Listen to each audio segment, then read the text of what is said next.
would change in my life if I stopped trying to prove myself. Do you know this? You feel nobody, or sometimes people do, but often nobody asks you openly to justify why you do stuff or how you do stuff or why you are not doing something. But it is so ingrained in our culture, in our society, our lifestyle, especially for us women and mothers, that we feel the need to justify ourselves. It starts with the man in our household to whom we have to justify what we are doing all day long. When we're at home and he's at work and he's bringing in the money and all of that, yes, he is, and it's great and we appreciate it. Thank you, please continue. But what we're doing here is not nothing. We're doing a million tasks, often without preparation or without any experience except for what we have done as moms, as parents, as caregivers in the last weeks, months, or years since we became mom. We justify ourselves to government officials or institution workers who provide us with money or food or some housing, some other kind of benefit that we cannot, let's say it, that we cannot pay for on our own at the moment, because we are there for our kids and for our families so much, and because we keep everything together and we keep everything running. And there's so much care work involved, so much invisible labor that nobody understands who doesn't actually do that. And even for me as a writer, it's difficult to explain that, because it happens every single day in so many tiny moments, and you just go through these moments as a normal kind of thing. It is your life, it is what you do every day. It's like brushing your teeth, you do it without thinking about it, but it's actually big and impactful, and we never feel this impact until we start to suffer from the burden that we carry and the help that we don't get and the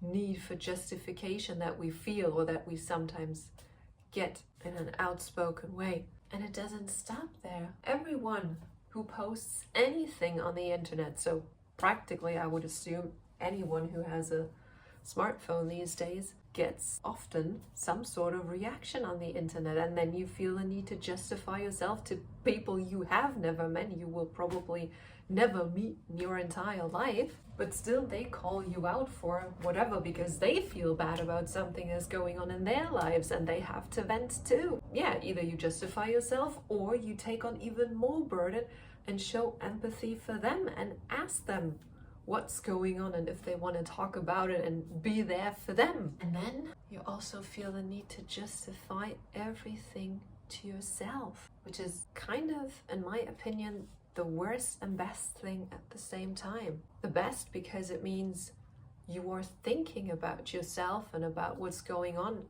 inside yourself and in your life and why everything is happening and if you are okay with what is happening and what you are doing or not. But at the same time, it's also the worst because we are all our own worst enemy, our harshest criticizer, our most intense argument partner, discussion partner, so to speak, when we should actually be gentle with ourselves and celebrate ourselves, especially if nobody else does it or if we feel like we are alone in this world and in this life and there is nothing to cheer us up. Then we have to be there for ourselves, and I feel like we have the obligation to be there for ourselves, because when we stop being there for ourselves, or when we don't start again to be there for ourselves when we haven't done it for a long time, ultimately we will all get to the point where we cannot be there for our kids, our families, relatives, friends, whatever, whoever anymore. We have to feed into ourselves, and that doesn't work when you justify everything to yourself in a negative way. We have to celebrate ourselves more, because ultimately, if we don't even celebrate ourselves, all this justification, regardless to whom or for whatever reason, it's taking a toll on us. It's incredibly exhausting. It's mentally exhausting, it's physically exhausting. Or why do you think you are always tired, regardless of how much meditation you might do or how many cups of coffee you have or whatever? It's like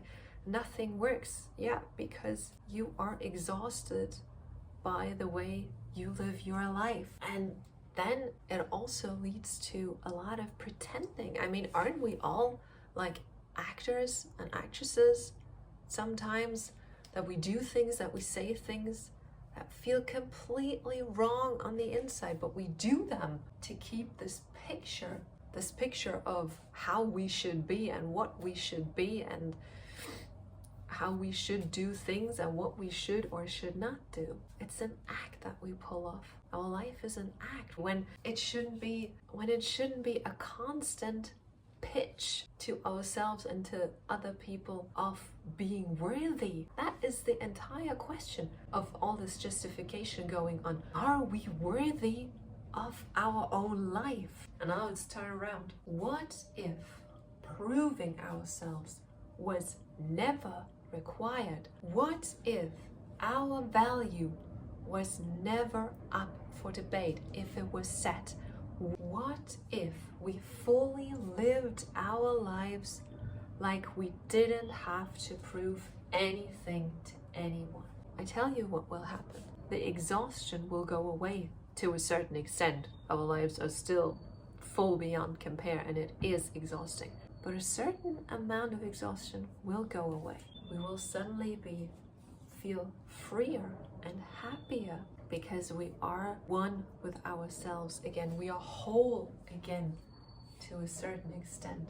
Not to 100%. That's probably not possible unless you have a completely obligation-free life and quite a lot of money in your bank account these days, until humanity, if humanity will ever get to the state of getting rid of the need for money. It would allow us to let everything surface that our subconscious already knows about yourself.